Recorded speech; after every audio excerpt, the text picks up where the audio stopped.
mort, vive la mort, il faut avoir le courage de ne plus vivre comme s'il vivait. Elle aime faire la fête, elle écrit des poèmes et en publiera, elle aura même une distinction. Elle étudie le piano, elle prend des leçons de peinture, elle suit des cours de littérature et de philo à la Sorbonne, ainsi que des cours d'histoire et d'histoire de l'art. Elle rencontre Jean Médieu, qui est étudiant de l'école centrale, qui la quitte pour entrer au noviciat des Dominicains. Mais leur rencontre et la fréquentation d'un groupe de jeunes étudiants qui sont chrétiens et en vivent la conduisent à s'interroger sur Dieu. Taraudée par cette question, en quête de vérité, elle décide de prier. Elle écrira « Je choisis ce qui me paraissait le mieux traduire mon changement de perspective. Je décidai de prier. » Dieu l'a saisie sur ce chemin. L'année de ses 20 ans, elle vit une conversion qu'elle qualifiera elle-même de violente, dans un éblouissement qui ne la quittera plus. Après sa conversion, Madeleine envisage un moment d'entrer au Carmel. Mais sa vocation est ailleurs, dans le monde, auprès des gens ordinaires. Au hasard de la paroisse et du scoutisme, où elle s'implique d'abord à fond, elle rencontre un prêtre, l'abbé Lorenzo. Celui-ci, dit-elle, a pour moi fait exploser l'Évangile.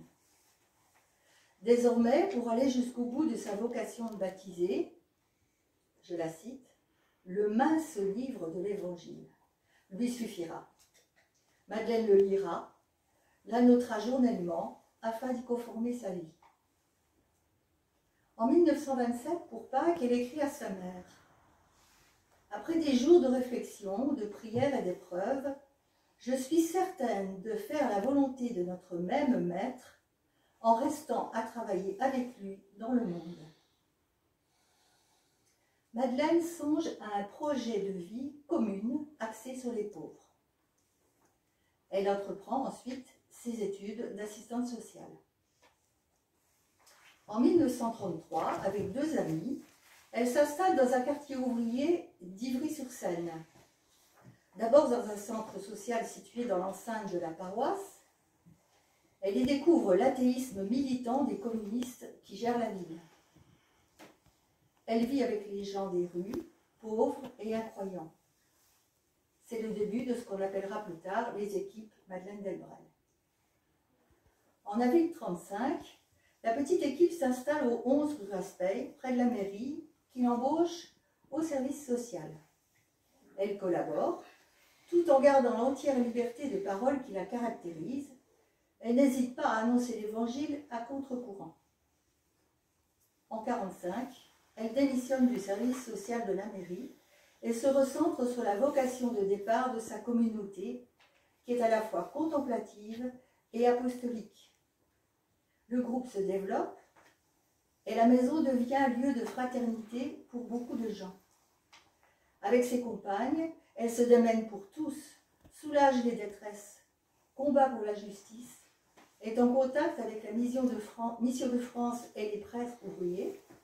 Elle témoigne de son expérience de chrétienne en milieu athée. Elle vit intensément les grands moments de la vie de l'Église, les rapports avec le marxisme et la crise des prêtres ouvriers dans les années 54-58. Madeleine, qui a de réelles qualités d'écriture, rédige de nombreux textes missionnaires et spirituels, ainsi que des notes pour le Concile Vatican II. De santé fragile, elle doit souvent s'arrêter.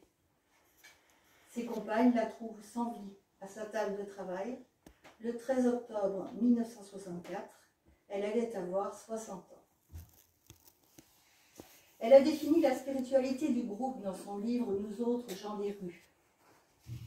Elle écrit « Il y a des lieux où souffle l'esprit, mais il y a un esprit qui souffle en tout lieu. Il y a des gens que Dieu prend et met à part. Il y en a d'autres qu'il laisse dans la masse, qu'il ne retire pas du monde. Nous autres, gens de la rue, croyons de toutes nos forces que cette rue, que ce monde où Dieu nous a mis, est pour nous le lieu de notre sainteté. Nous croyons que rien de nécessaire ne nous y manque, car si ce nécessaire nous manquait, Dieu l'aurait déjà donné.